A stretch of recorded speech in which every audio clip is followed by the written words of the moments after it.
Is everybody ready for your next panel? We're live. Let me hear you. Yeah. What are you doing? All right. Good crowd. Gentlemen, how are you? Good.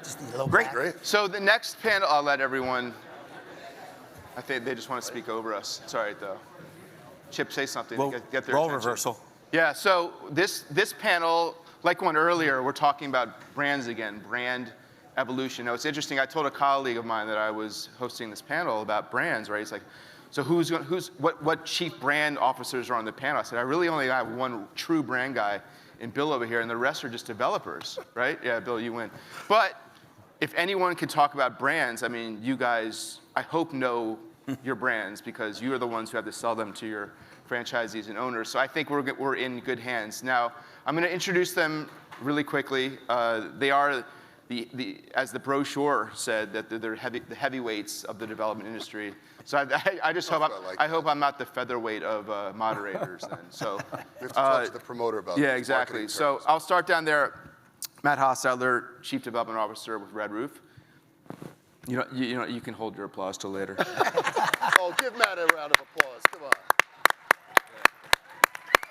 All right. Yeah. Nice. Thanks, Brian. Chip Olson, EVP and Chief Development Officer, Wyndham Hotels and Resorts.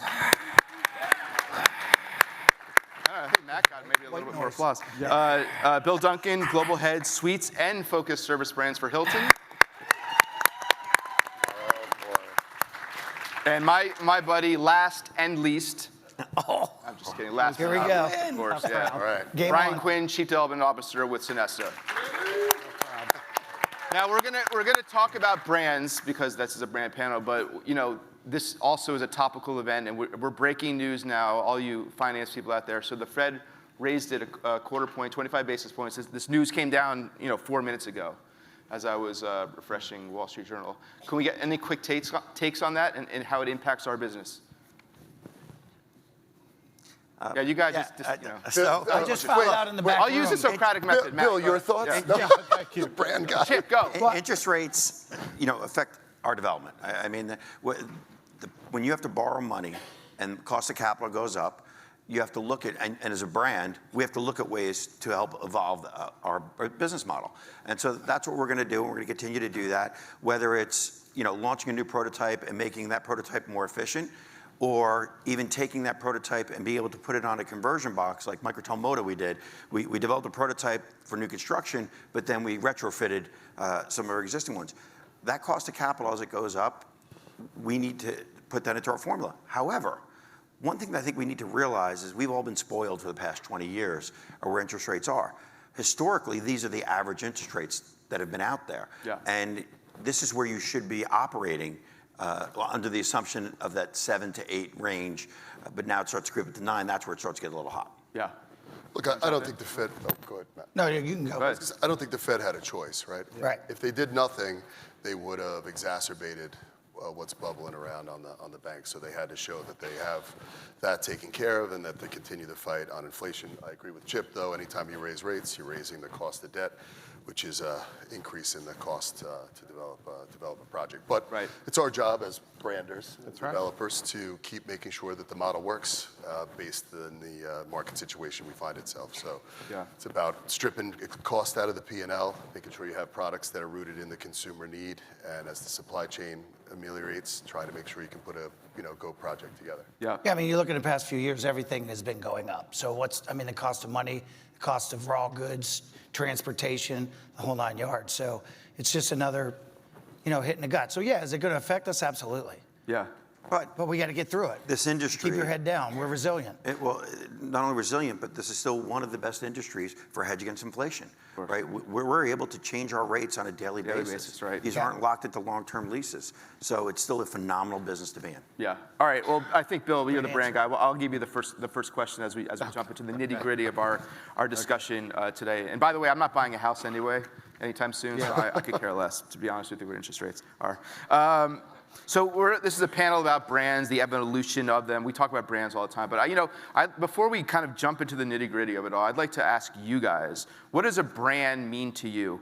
How do you define it in relation to what a brand's promise is? So, Bill, as the the actual in air quotes the brand guy, why don't you jump off with that? Yeah. Thank you, glad to. And first of all, I do think a brand is a promise. Theoretically, that is everything that a brand represents. It's about delivering something. The most important thing, I think, from within the hotel space is that promise means different things to different people that are involved in the kind of what I call the virtuous cycle of the business. So it's something that, from a guest perspective, something that's friendly and reliable, based on the trip occasion, that drives incredible experiences and moments that matter for whatever they do, and forever the reason while they're traveling, all with the understanding that this is a franchising business and that this also is a promise to the owner and operator about delivering the strongest returns possible. So it really, in true essence, a brand is a promise, and then it filters from there with physical attributes, aspirational attributes, and then desired outcomes to the party. Yeah, I mean, I agree. You look at the most successful segments, economy, extended stay, mid-scale, without food and beverage. Why are they powerful brands? The consumer likes them, and the developers can make a ton of money, right? So you're meeting the consumer. No, those are the highest margin flow-through segments in the business. Yeah. The consumer likes them because the bundle of services are correct. In some cases, you're using the halo of the family of brands. In some cases, you're not. And the consumer buys in and gets their cup of coffee, their Wi-Fi, their clean room, their safety and security in the parking lot, and on and on. The amenities change as you move up. And the business model, to Bill's point, is constructed in a way where the developers and the franchisees can get enough flow through that they can attract equity and debt to the project, and that's why all the brands exist. That's why let me ask you, Chip, how do we talk about creating a kind of a brand equity, and when either you're acquiring brands or you're building brands organically, that's kind of done behind the scenes in the drawing room. But there's almost, to a brand, there's an intangibility to it too, right? Kind of something, that you put the brand out there and you hope it kind of takes off. And many of the brands that you guys represent here have. But can you speak to that, creating that brand equity and what that intangible piece might be? Yeah, I think it's important whenever you're looking at a brand, whether acquiring or growing a brand, you need to stay in your lane, right? You need to they all should identify with something. They should mean something to somebody, whether it's the owner, whether the consumer, or both. And when we embark on launching a new brand, whether it's Echo or Ultra or even Trademark, when we launched that, it was so important to say, where are we not? What is the consumer doing? Where is the consumer going? And the one thing we hear all the time is there's too many brands, there's too many brands, there's too many brands. You're getting ahead of my questions. All right, then never mind, I won't go there. But when you develop these brands, you look out in the marketplace and you say, okay, do we need to launch something, or does something exist that we can go out there and look at as an acquisition? And so when we go back to the brand promise, right, we believe it's both. It's a promise to provide value. And we provide that value to not just our consumers, but to our owners. We have that owner-first mentality, and so we need to do that. So whenever we develop a brand and whenever we look at adding standards or changing those standards, we look, does it fulfill that promise that we've made with who we have a contractual obligation with, which is that owner? Yeah. There haven't been, I don't think, any new brands that have been unleashed on us during this conference. Usually, I remember, back in the It's early. Yeah, it's not over yet. One more day. But you guys have anything to tell us right now, right? I do not. I will not be breaking news on Your stage. guy is busy. Well, let me ask you, before the too many brands questions, I want to know this. When you guys are building out these new brands or developing them, thinking, okay, we need a brand, do you create brands for the consumer, or do you create them for the developer/owner? You have to think of it twofold, really, because if you're going to create a brand that no one's going to be interested in to develop, to provide to the consumer, then why do it? Okay. Yeah, so it's, how do you get to the end if you're not starting? So, but you have to involve everybody in the process. Right. You want to know what the consumer's looking for, but then you put all the smart heads, I always say the smart heads, in the room and start developing out your product. Are you in that room, by the way? I'm in the room, yeah. Okay. I own the room, so. Oh, you own the room, yeah, all right. So I allow people in. Yeah. George is there for sure. Where's George? He's always there. So it's really twofold. So, when we talked about launching a prototype of Hometown Studios, we launched it once, and then we relaunched it because of because of COVID and the cost, thinking of our developer from that perspective. And it still gave all the basic essentials in economy, lodging, space, and extended stay that it needed to give to the consumer. Right. Then it became more developable, if you will, for the construction, for the owner, and the hotel and the management companies. Yeah, that's an interesting point, just talking about prototypes. So you have the brand, but prototypes do change over time. Sure. But does the brand change with that? You know what I mean? Is the brand stay with that brand promise you talked about, but prototypes change? I think you're always staying with the promise, but you're also seeing something that can be tweaked. You're listening to your franchisee base. You're listening to the customer in the bed, in the room, and you're making those changes so you can continue to evolve. Yeah. Because if a brand changes, it never was a brand, right? If you have a solid foundation that you build the brand off of, and that foundation doesn't change. Whether you remodel the house on top of it, you can do that. But that foundation of what you stood for and what you're there for the consumers has to be there. You can evolve because things change, people change, trends change. But it doesn't mean the brand should change who they are. You should stay true to who you are. And too many times we pivot too quickly, in the space. Well, Bill, where do you take your cues of? Excuse me, CUES, not questions. When you're building out developing these new brands or the ideas, and Hilton's been known to do things organically, not via acquisition, but building out your own brands. I mean, where are you taking your cues from, though? Is the consumers, it's the developers? So I think we covered a lot of ground very quickly here. I think that the brand development is part art and part science, and then it's meshed up together. We're always trying to figure out where's the white space. Now, we are extremely lucky. Our brands tend to be punching up pretty significantly. So segments we initially seek to serve, they start really growing with us and they leave white space. And that presents an opportunity for us. And so we co-create with owners because, again, being in a franchising business, we need to we feel our duty is to be able to bring products to life that our owners want to build and expand their relationship with us. So we're going to blend what the customer wants, what the owner needs, what Hilton needs, and mesh it up together, bring some personality and spin on it. We're always trying to figure out how to bring the light and warmth of hospitality, friendly, reliable experiences, serving this white space. And that's exactly what happened for us with Spark. We saw true brand really punch up. Home2 has risen significantly. We saw this customer that was a white space we weren't serving. Chris Nassetta, our CEO, brought me into his office and was like, dude, I want to serve all customers everywhere they travel around the world. How do we do that? He said dude? Did he say dude? Yeah, dude. I don't see Chris That's saying what he calls dude. you, dude? He does. So I'm like, we'll figure that out. And so when we lay everything out, all of a sudden, there is this glaring hole in our offering that we are not serving customers that can bump up and feed into our other brands as their travel experience, as they grow in their business, et cetera. Right. So if you're going off this principle, everybody deserves a great quality stay, no matter what segment they're staying in, then you go, okay, how do we create this? Let's bring some owners in, let's figure this out together. And there's the art, the science, and the voila, alchemy you to have it all. you have a He was like, brand. Bill, dude, come in my office. I got something to tell you. Yes. I want to hear that. Dude, that was awesome. The three of us would like to welcome you to the economy space. That's Come on all in. we're excited. building. Come We're on in. excited. Don't be afraid. That We're was not so- afraid. We're good. So, I mean, I'll get to the economy because he kind of took the cat out of the bag, but everyone knows that Hilton developing this new brand that fits the economy space. Not economy, premium economy. Oh, premium economy. We're good with that. Yeah. Upscale economy was taken. Is that a euphemism? Premium economy, it must be a euphemism for Be something. careful. New Coke and new Tide. Yeah. This is a roast. But it's interesting when I'll close to you. And this ties in. You should have seen the prep call for I'm this. prepared. The prep We call love should have Bill. been taped. Yeah, that's true.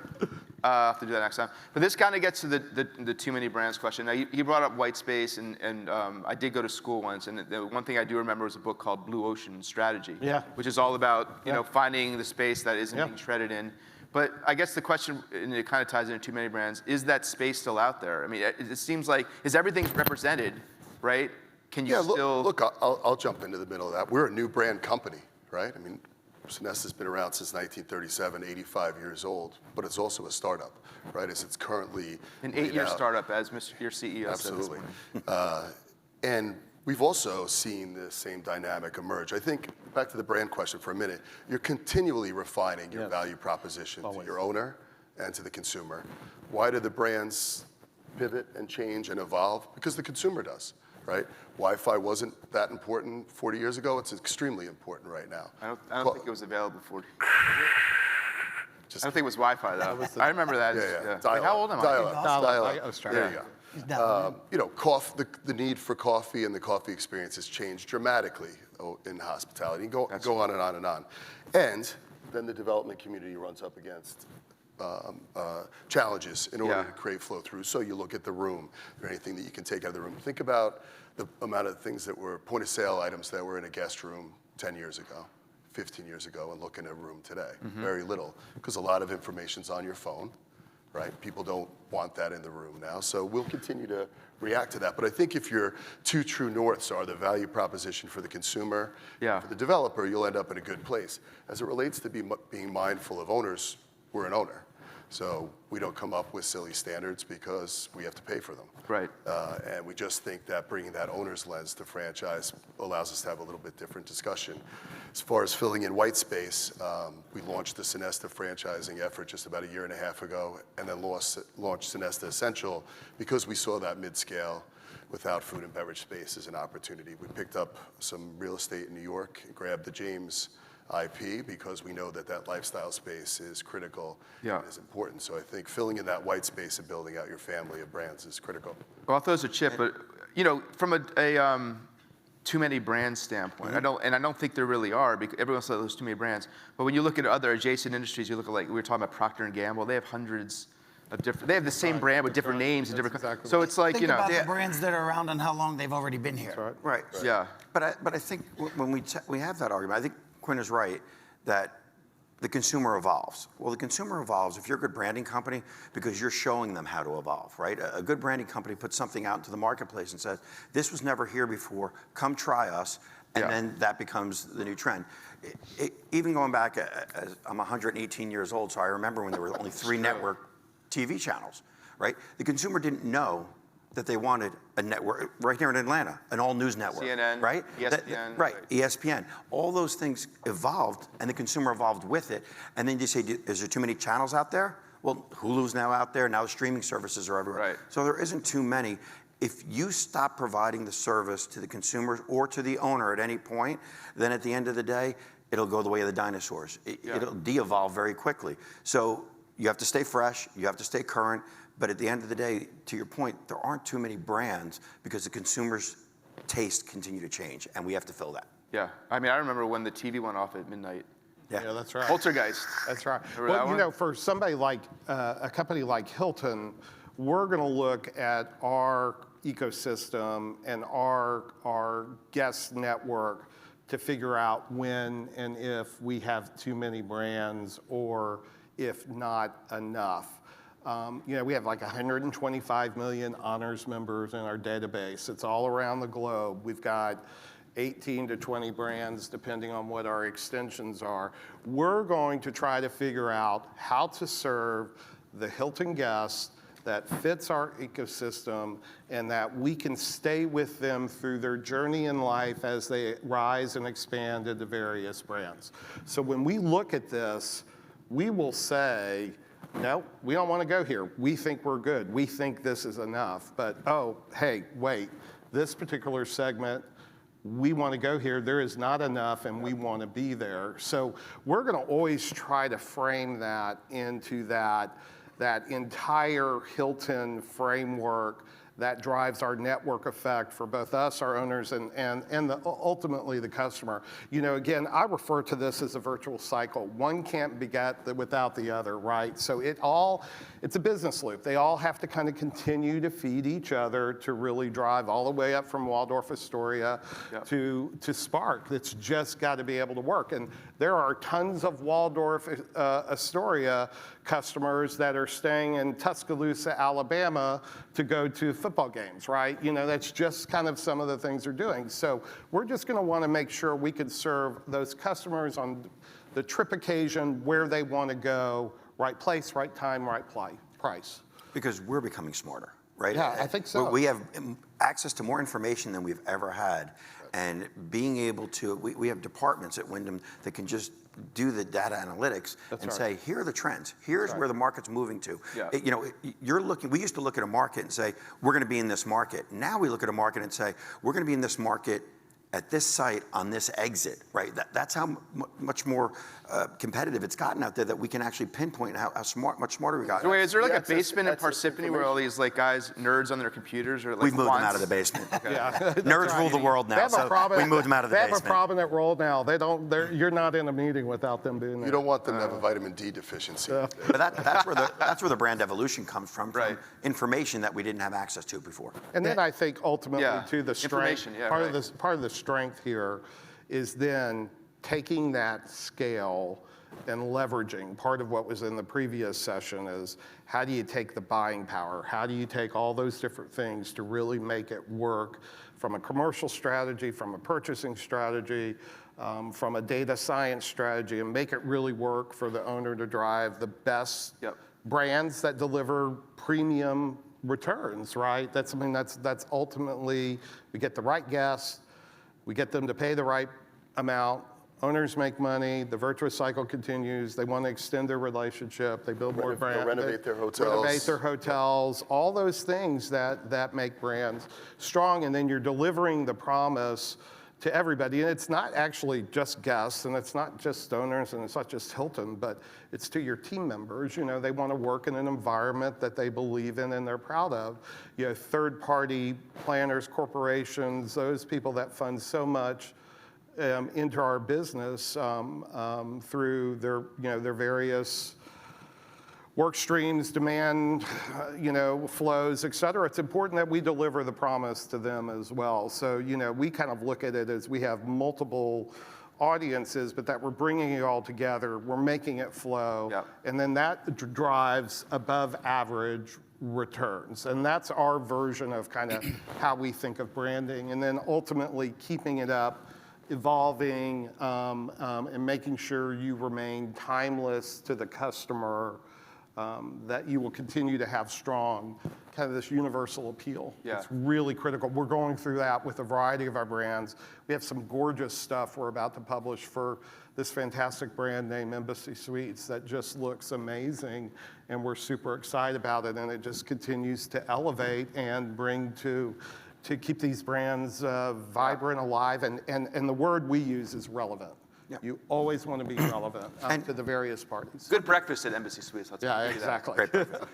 But fundamentally, a brand's goal is to de-risk, right? To remove risk. Right. To remove risk from the owner, Right way to say it. right? Because we've made a lot of those, we've seen a lot of the mistakes being made. So when you come to us, you're using that for expertise. But it's also de-risking it for the consumer. The consumer wants to walk into that room and know what they're going to get. Assurances, yeah. And so the more we can de-risk, the more comfortable you are in putting that $1 million, $2 million, $5 million, $10 million, $20 million risk out there, right?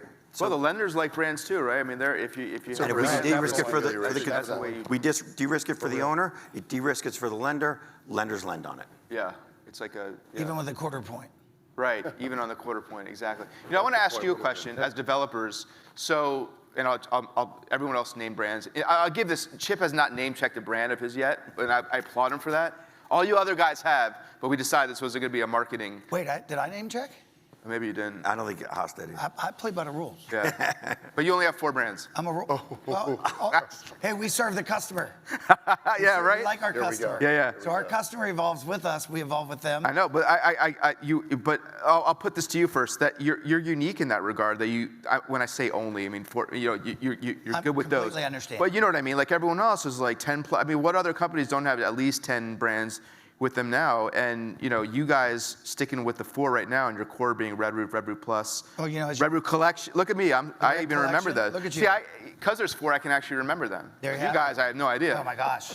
But Actually, he name dropped He did. Did he? I did say Microsoft. He did. and trademark and trademark, yeah. the launch of It was one geez. sentence. That doesn't Yeah. count. It's out of here. All right, well, let me do this. I'll say, no, See, but- Bill, no, it's- see, Bill, why you don't want to be on with a whole bunch I'm, of developers. I'm trying to be Switzerland. Bill should have sat in my seat. But I'll say Echo, because that's your new brand. Huh? What'd you say? Yeah, exactly. Echo, see Echo, that. Echo. Echo. Wasn't it? And by the way, wasn't it like Project Echo for a while? Like, screw it, we'll just call it Echo. No, what happened was we actually went to trademark office and trademarked a bunch of different names. That's we another used- brand. Are we you used- dropping another brand? No. It was Project Echo for the longest time. And what started to happen, it started to really resonate as we went out to get permits, or owners went out to get permits and buy sites. It Yeah. resonated with the community. Right. And when you think about Echo, what does an Echo do? It repeats over and over again, and that's what we want our consumers to do. There you go. Repeat them over and over again guests, with extended stay. Well, let me ask you this as developers then. When you're developing that brand, are you even in the room when they're developing it? Or is it like the brand guys do it and they're like, Chip, come in here. We're going to teach you this brand. And then you're going to go out there and you're going to get people to This build is a it. good. It's Are actually any the of the Wyndham inverse. marketing people here? Yeah, they are. It's I the can't wait to inverse hear of that. this So answer. what we'll do is, and Yeah, what we Chip, are did- you in the room? Yeah, I am. No, unlike Matt, I'm not in the room. They kicked me out. No, what we do is we have a team of people in different departments all around, and we say, okay, we're thinking about, back to Bill's point about white space, we think about here's where we want to be. We're looking at the analytics. We're seeing that we don't serve this space. We're seeing we're losing room nights already to a lot of competitors out there. How do we keep that all in-house? Because we want that brand promise of start here, keep building your way up, or diversify your portfolio, be in the luxury segment, be in the economy segment, be in the mid-scale segment. So when we made the decision to do this, we got the smartest minds at Wyndham together. They put out a brand prototype, but then what we did is bring in some of the best developers in that space, whether they were with us or not with us. We thought it was more important to get it right than to keep it home, right? Yeah. And so we brought in some great developers that are in the room today, and we said, look at this, how beautiful is this? And they all looked at it and said, that is an amazing prototype. Oh my God, it is gorgeous. And then finally, one of the developers had the. Wait, oh my God, it's gorgeous. Oh yeah, this is what happened. Wow. I'm about to bury that, so don't worry about it. OMG. They were like, oh my God, it's fantastic. And it was dead silence in there, and the one developer goes, it's gorgeous, but I'm never gonna build. That's an expensive box. Never gonna happen. And we were like, well, we were so smart, we thought we built it perfectly. But when you listen to your owners and have that owner first mentality, they start Right. to tell you what is out there. We know from a corporate perspective what's out there, but they're on the front lines. And you need to listen to the people on the front lines of what they're doing. And so when we did that, we took that big, beautiful box that was ornate and gorgeous and stripped it down to Green. what it needs to be. Right. And that's what we. Well, so what'd you strip out? What was the price per key before, and then you had to strip some So stuff we didn't have out a price and per key because you didn't go out to bid on it first, right? Right. But there were things in there, whether it was pop-outs on the box, right, to give it some texture and do some things like that. And they said, look, every time you do that, your framers, it's costing more money. Your right. drive-it people, it's costing more money. You got to put molding up on every one of those boxes you're doing out there. So how about we straight line it, but we can gingerbread it with some paint and some different textures on the outside as opposed to doing it. And so- this is some developer speak. I don't even know what you're Sorry. talking about. Gingerbread. But that's the stuff that you do when you listen to your owners. You get back a box, hopefully, that is the greatest that you could put out there. So instead of building Gen 1 and then waiting for people to make mistakes in Gen 1, Gen 2, Gen 3, Gen 4, Bill doesn't hopefully make you're building Gen 4 on that first Right. go-round now. Got it. Look, Yeah, I was just saying that's what we did with the hometown extended stay brand. We like to call it cutting corners, and in this case, it was a good thing to cut corners. Is what he's saying. So it's going to be less cost for the developer. Right. So that's evolving things. Right. You were asking the question. So you have Red Roof in 1973. We're celebrating 50 years this year. Congratulations. Under one roof, Red Roof. We've been you don't standalone. look a year over 49. Thank you. I appreciate you. But that's See- amazing see because in when the you gym in talk the about, morning. like, you take a brand like Best Western, like I remember because I've been doing this for a while, like I go to they had one brand and now they got like 25. You guys, We like started. to stay true to our root. It's what we do. We're in that space. Yeah. Our red collection is mid-scale. We're growing that organically, just Right. one at a time. Obviously, one at a time. But it's not. Or huge. dual brand. Yeah, dual brand is awesome. We've evolved that way as well. So, but we're still staying in that segment. Yeah, you guys economy haven't. and You guys really haven't upper broken economy. out into that really. I mean, I guess give kudos. We to still you, have a lot really. of opportunity to grow. There's a lot of Yeah. markets out there for us. I mean, there's tremendous opportunity. So Right. we're evolving the brand with our customer, with the market, and the developer. So Yeah. day in and day out, because we have Plus, Red Roof Inn, then you have the Red Collection, and obviously the extended stay. The dual brand is obviously an offering, but it's still the same brands, just Right. one building. Smash them together. Yeah. Look, I think ultimately it's the two constituents we started with. It's the consumer and it's the developer. Yeah. Did we just? Is there another that the first constituent? question And still? if There are. all of this is wrapped in that. If those two things are working correctly and you're taking care of them, all the other constituencies that we talked about will be happy. You'll have a happy guest, Yeah. which is going to enhance the brand, and they're going to patronize the brand more and more. You're going to have a happy owner who's going to continue to invest. I think, again, being an owner, we have a little different perspective. I think the standards need to be rational. John Murray likes to say you're never going to have to buy a framed picture of him and put it in your lobby. We probably shouldn't have a From standards. Marriott up here? Well, you said it, not me. Second is, if you have in your standards manual to keep pests out of your hotel, and another part of your standards manual say build a living wall, it could be a little confusing to an owner, because if you build a living wall, you're attracting pests to your hotel. Oh, those kind of And then pests. 30 pages away, Yeah. you're saying keep pests out of a hotel. Right. So just, be rational like living with walls, the though. They're standards. pretty. And just make sure that you've got raid in your room, Yeah. Well, that's another. Yeah. That's a cost. I'm just saying, Nice. there's ways to acknowledge the fact that people want to be surrounded by nature and have Yes. access to the outside and the respect for fresh air and everything we've sort of learned through the You create a nature pandemic. brand. Something that's, But also make it rational for the operator. Sure. Right? Yeah. It's hard to deliver on both of those things at the same time. It's interesting when you have all the, you guys seem pretty, collegial, friendly to each other, right? Like I always think like, yeah, I don't know. I know everyone likes Yes. Chip, right? Yeah. You guys go out and Yeah, we're all good. break bread together, have a drink. From 9 to 5, it's pretty Yeah. competitive, but after Well, that's what I 5 mean. Is it o'clock, like an it's- arms race though? I mean, I talk about like when I look at like, it's competitive though, right? It's cutthroat because you guys are well, a lot of your owners own brands through all your brand families, but like, isn't it kind of a little bit cutthroat? Like you have to. It shouldn't be. Why? It shouldn't be. Why shouldn't Because it be? if you deliver the right value proposition, my competitors, how I view competitors, are people that try to make me better, right? As they get better, they're making me better. Iron sharpens iron.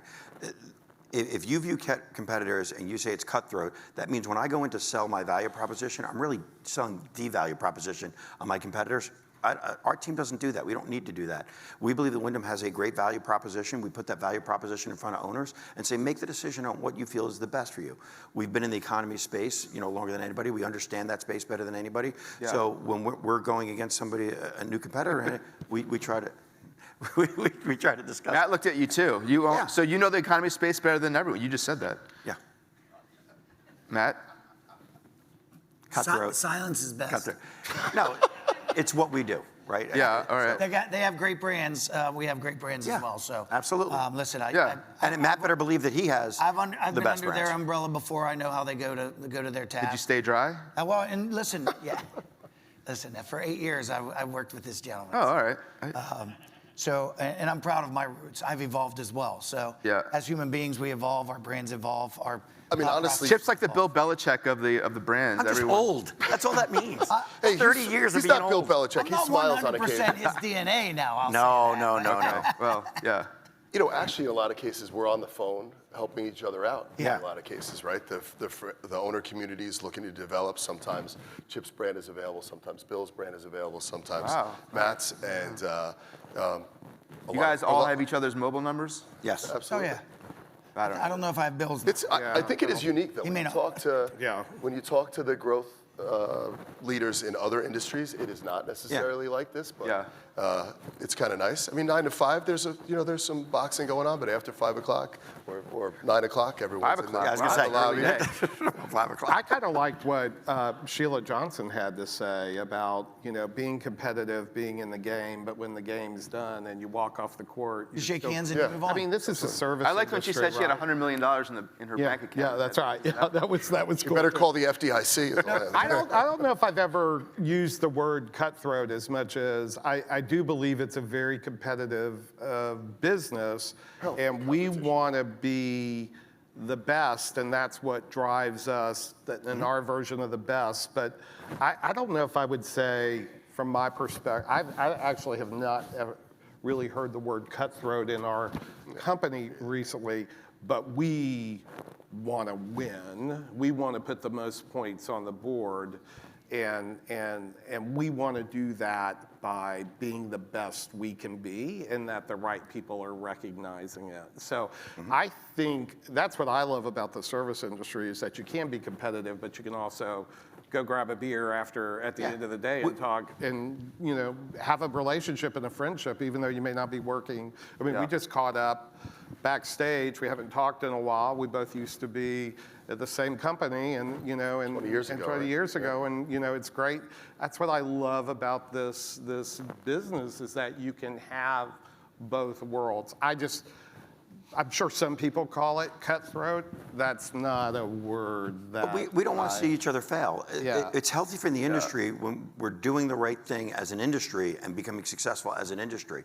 Now, do we want to win? Yes, everybody wants to win, but we don't necessarily need the others to fail to do that. Yeah. We need a healthy industry overall. If we have a healthy industry, people want to travel more, and people want to travel more, it's better for everybody. So our goal is to get as many consumers out there traveling as much as possible and staying in our hotels, but we know that they have other demands out there and they'll stay at other places. That's right. I mean, Look, and we're at a unique time. There's some headwinds around the interest rates and supply chain and costs, but the aspiration to travel is the highest it's ever been. Isn't that amazing? Right? That is so And, amazing.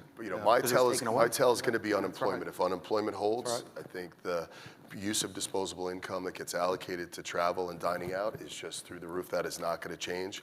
We locked people in their house for 2 years. They did not like it, and they are not going back. And short of an unemployment crisis, I think it's going to be a little bumpy, but there's just some prognosticators on. I remember at a conference about 10 or 12 years ago, the head economist for Visa said, and this will only apply to, it's not my words, it's his words, Americans consider it a God-given right to travel and go on vacation.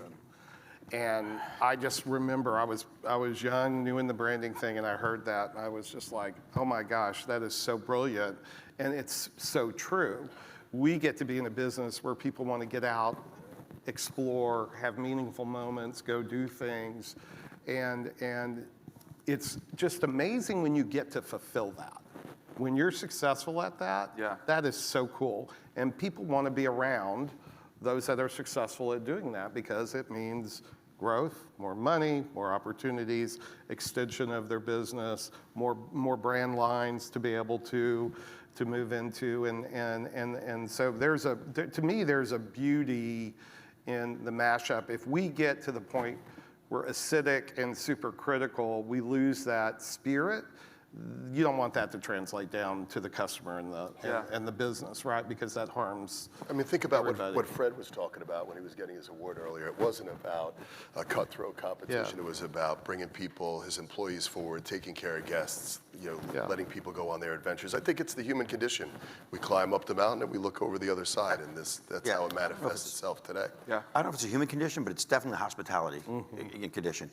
Well, I tell my kids know it, and I tell my family all the time that I'm so blessed to work in an industry where everybody tries to please each other. It's crazy. It's Our so true. sole goal, anybody that works on property level, is to try and please a consumer and try and please somebody. And that permeates to everybody, including in the development side. So when you say the cutthroat thing, no, like we're wired to please people. I will We never love use doing that it. word again. I'll never do it It's again. not like a right? pirate, cutthroat. Sorry. Well, we only have do you have any questions from the audience? I don't know if they're supposed to go on that screen, but if anyone has a burning question for one of these four gents, please raise your hand. Anything? Wow, Must be silence. getting close to 5 o'clock. That's all right. Or the I have a few beer more and questions. pop. You know what? We didn't talk about the most important brand, and it's not Red Roof, and it's not Echo, it's not Spark yet. It's not Royal Sonesta. It's your loyalty programs, right? Would you agree with that? That's the most important brand. That's the one that ties everything together. Yeah, I think everybody in the room probably has more than one loyalty program in their wallet, whether it's with an airline, hotel, just their credit card alone has them. So, I mean, if it wasn't important at all, no one would be doing it. Yeah. So it's extremely. You guys just announced 100 What are you million? at 100,000 now? 100 million. Oh, sorry. It was on my iPhone. I could. 100 million people in our loyalty program we announced this week. It's How a many of huge those were accomplishment. engaged, would you say? Married, you mean? They're supposed to be engaged. So, no, you know. Second marriage? Well, Yeah, I mean, you know, because some people just sign up because they want to get the free Wi-Fi. But how many of those would you say? I wouldn't even say it to you, but how many of your loyalty members are really? Here's the beauty of it It's all, right? how you define engagement. Right, it's how you define engagement. But to us, it's an opportunity to make sure they are engaged. So we have Yeah. access to 100 million people now that we have the opportunity to have them stay at our properties and show them what Wyndham's about. Good answer. And then you engage them in other ways, like out of the hotel, co-branded credit cards, things like that. Again, you know, we're so lucky, blessed, whatever, to be in a business that is so aspirational. People aspire to travel, so they're going to be working the various, pulling the various levers to help make that happen. And through that engagement, it keeps them truly connected and continues to build that aspiration. We think it's vital, obviously, with a program, you know, like Honors and how strong it is. You know, it is an amazing critical brand. It is extremely important. That would be like asking which kid is your favorite, right? I'm 5 of 7 children. You will never get my parents to say which one is their favorite. I tell them. Well, not when you ask them. Okay. Yeah. Mine So won't. It's I'm- different I'm each not day. surprised. It's different each day, but I tell them. But the point is, David is his parents. The point is it sets on equal footing with each of our brands that the customers actually buy and the owners develop. And again, I'm big on this whole virtuous cycle thing. It all feeds in together, and it's all part of the network effect that drives the results that allow all of the things to happen that make this business great. New brands, new hotels, better, stronger relationship with owners. So it's just You know, it's a critical piece. It's the tool to cut through the clutter to communicate with the consumer, whether you're adding brands, It's a whether big the help, for brands sure. are changing. And it's also a way to give the ultimate user of your product, of the lodging, some currency so they can come back, they can experience it, they can share it with others. So it's critical. And as the brands, the family of brands continue to grow, it is the one thing that ties them all together. So Yeah. it'll Yeah, continue to be that's critical. right. I think post-COVID, it's even more critical Yeah. because you have less and less opportunity to talk to the ultimate consumer and reward that consumer directly. But it's, You gotta- Oh, there's a not question? But it's not a blanket statement, just to be clear. Oh, there's a question. Oh, Okay. request. I ran into some students earlier in the elevator, and I told them I had opportunities in the past to go speak to many student bodies. But one area that schools don't teach about is franchise development and how We do at Penn State. Yes, they do. Ooh, all right. Nittany It's on. Lions. Do I hear a Spartan? Is there a Spartan in the room? No, just kidding. Where's the Buckeyes? tell the students that are here that what a great opportunity this is for their future growth. Totally. And how can they evolve in hospitality. You can shadow Brian Quinn for a day. You should raffle that off. Are there students in the room? You Raise know your what, hand if you're a I'm really- student. That's a great comment question, Raj, and I appreciate it because we've put a program in place at our company that does that. We have a business development manager role. And it's basically bring your brilliant mind, come learn this business with us, Yeah. and we're gonna take them through the process. We're gonna coach them. We're gonna educate them. They're gonna be here. They're gonna be working. They're gonna be understanding. They're gonna be telemarketing. They're going to use all the data that we have available to us and just making them learn and understand the business. So I appreciate that because that's where my mindset as well. Future and the diversity, equity, and inclusion at my company as well. 61% of our senior leadership has diversity, equity, and inclusion. And even our just below the C-suite level is even higher than that today. So we take this very serious when it's young minds and all minds in those spaces. Yeah, I mean, I think Raj makes a great point. We've got to talk to that community, and it's not just ops, even though ops is great, and it's not just corporate, but the ability to be in the field and the ability to flex a real estate and finance muscle if that's what turns you on, in the capacity to travel. You know, hospitality got a bit of a tough rap through COVID, and it was tough to sort of bring everybody back. We have over 10,000 associates, and it can be rough to attract people back, and the ops space. It's Yeah. it's difficult work, but it's incredibly rewarding, and it can take you to a lot of different places. Everyone has their story, but we have a lot of CEOs and COOs that started out as Absolutely. dishwashers in Bellman, and Interestingly enough, Rick Schaefer's in the room. He's my vice president of the East Coast. He was recruited at a table with Red Roof, signed on the dotted line, and probably went to start to work the next week, right? So it's at Penn State. Everybody loves there's Happy a theme. Valley. There's a theme here. All right, we have 30 seconds left. I always like to end on this question, and I take it Is it our from- favorite curse word? No, oh yeah, I could do that. The 7 questions, yeah, Actors Studio. That's a good one, actually. I shouldn't do it. Real quick though, I also like to ask if you ever watched that show Hardball with Chris Matthews. He'd always end it and he'd say, "Tell me something I don't know." So Matt, tell me something I don't know that they should know. Anything. I am the senior sponsor for our diversity initiative at Red Roof. Yeah. That's cool. Thank you very much. I appreciate it. Got your fan Your club out envelope's there. outside. I was going to say, nicely done. He was in a meeting with me yesterday, so he knows there's an envelope outside. Chip, you the same. It can't be about 5 guys in franchises though. That was years ago. Good burger though. I think I'm really excited for what the future holds because for the first time, for the first time we're embracing a much bigger picture of diversity of thought in the room. You know, I heard it with Sheila today on the stage. I heard it in the panel right before this, that we're starting to understand that while 70% of the workforce is female in this business, only 10% are owners of hotels.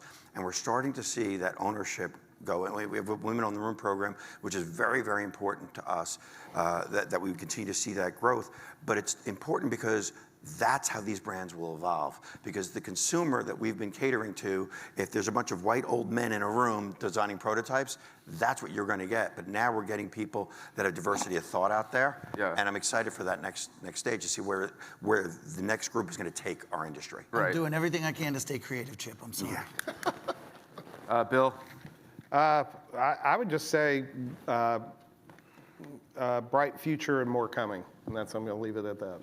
BQ, you get the last word. Yeah, I think go out and find a way to work your resiliency muscle. If we've learned anything through the challenges in 2020 and 2021 is that is a critical skill. Look for it in your people, grow it in yourself, because that is going to be what gets us through. You think about the headwinds that are out there, there's a lot of positive out there, but all of that will take resiliency because it means change, and change is not going to stop, it's just going to accelerate. So work that resiliency muscle. I got to You, push do that you in my live in gym a van routine. down by the river? I do not. I'm going to put that in my gym routine and work my resiliency muscle. I'm going to work it. All right, well, thanks for working out with us. I appreciate it. Please do it in the privacy of your own home.